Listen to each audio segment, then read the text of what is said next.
Dunyodagi eng qo'rqadigan narsani nima aytayim?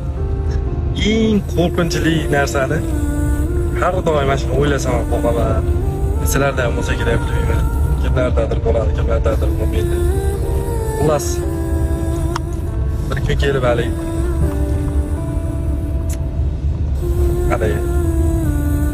ayam rahmatli, dadam rahmatli degan so'zni bir kun kelib aytishdan qo'rqaman.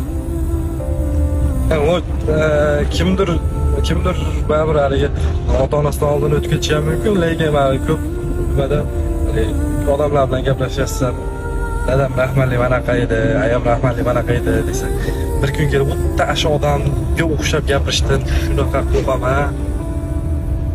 Eng qo'rqgan narsam meni shu. Hozir borida qadriga yetmayapmiz-da sizlar, hammamiz hamda o'ylab qaranglar.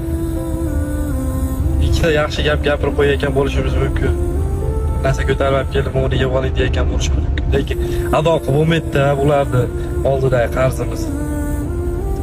Azizlar, siz nimadan qo'rqasiz? Eng qo'rqqan narsangiz?